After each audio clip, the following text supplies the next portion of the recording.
শোনা।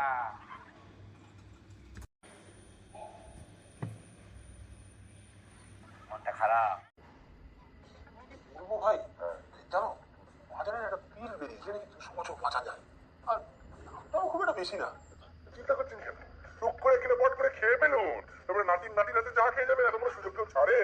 বললাম তো দামটা খুব একটা বেশি না। হ্যাঁ, আচ্ছা, তাহলে তুমি খাচ্ছ না কেন?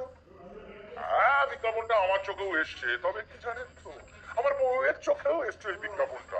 আমি যেই খাবো ওকে তমনি খাওয়াতে হবে, তাতে কি হবে? ওই যতনায় আমি আর অতদিন বাঁচতে চাই না। আমি না, তুমি আমাকে খুব বাঁচাবে, আরে আর আমার না 200 বছর কারাদণ্ড হয়ে যেত। এই জানো এরকম একটা দণ্ডও আছে। আপনি বরং মিস মলির কোচিং এ ভর্তি হয়ে যান। অনেক কোচিং এই বুড়ো বয়সে? ও কোচিংয়ের কোচিং দেয় না, ও বড়দের দেয়। একবার গিয়ে দেখুন, আপনার জীবন একদম বদলে যাবে। আমি তো মাসে একবার করে যাই। স্যার নাকি? না, তার থেকে অনেক ওপরে। কোথায় যাবো বলে দাও। ওই যে সানরাইজ পয়েন্ট আছে না, ওই বিল্ডিং এর 4 তলায় গিয়ে বাঁ হাতে গিয়ে 2 নম্বর ফ্ল্যাটের গায়ে হ্যাপি বার্থডে লেখা আছে, বুঝতে পেরেছেন? ঠিক তার পাশে যে বেলটা রয়েছে, কোন যে বেলটা টক করেছে, আর তারপর আপনাকে ফোন নাম্বারটা দিয়ে দেবো। কোন দিয়ে বের দিতে যাবো কেন? আমি কি নিবো নাকি?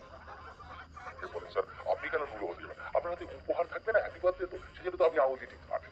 কথা বলো তো, ওই মহিলার রোজ জন্মদিন কেন? জানেন, মিস মলিরা রোজ রোজ জন্মায়, তো সেই জন্য স্যার ওদের রোজ রোজ জন্মদিন হয়। যেতেই হয়, কত টাকা লাগবে কে জানে। মানে ওই মেয়েটার বিয়ের জন্য টাকা জমাচ্ছি তো। মানে আপনার মেয়ে ওই ইমা 38 বছর হলো, একটা বিয়ে তো দিতে হবে। মেয়ের বিয়ে না দিলে আমার তো নরকও স্থান হবে না। বলছি স্যার, কি উল্টো পাল্টা বলছেন? আপনি কি স্বর্গের মধ্যে আছেন? আছেন তো আপনি নরকেই। ওই আপনার বউ আর ইমা মিলে আপনাকে তো নরকেই রেখেছে। তবে স্যার, আপনার মেয়ে যদি বিয়ে দেন না স্যার, ওই মেয়ে 2 দিনের মধ্যে ফিরে আসবে, তবে আপনার টাকা কিন্তু ফেরত আসবে না। তবে তবে স্যার, পোস্ট ডেটেড চেক দিয়ে আপনি বিয়ে দিতে পারেন।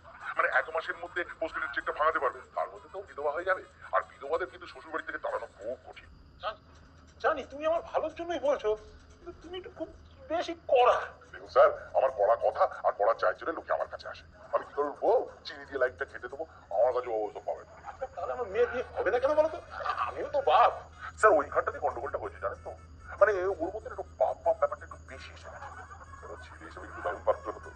ওই বউয়ের বুদ্ধি, এই ক্লাস 8 অব্দি পড়িয়ে আমি স্কুল ছাড়িয়ে দিল কিনা গান শেখাবে, ওই লাভ প্রদান শিখবে। এখানে তো ভুল করলেন স্যার। বলছি, মান্না দেখে আমরা সকলে রেসপেক্ট করি, কিন্তু ওনাকে তো আর বিয়ে করে কেউ আমরা ঘরে তুলবো না। হয় কখন? বলছি স্যার, আপনার মেয়ে বড়োত্তোলনটা না করতে পারুক, ভারোত্তোলনটা কিন্তু বেশ ভালো করতো, অলিম্পিকে যেতে পারতো। মানে কি আমার মেয়ে লন্ডনেও যেত? খুব সহজ করেছে তো। ওরা যদি আটকায়, মানে যে কোনো মেয়ে যদি ওদেশে গিয়ে বিয়ে করে থেকে যায়, তাহলে আপনার মেয়ের ক্ষেত্রে সেটা কোনো ভয় নেই। 38 বছর ধরে তাকে কাক, চিল, শকুন কেউই নজর করেনি, তারপর ওরাও নজর করতো না। ও দেখতে বিয়ার পরে একবারে রাজকীয় সম্বর্ধনা পেত। ভাড়াটাকে দিত।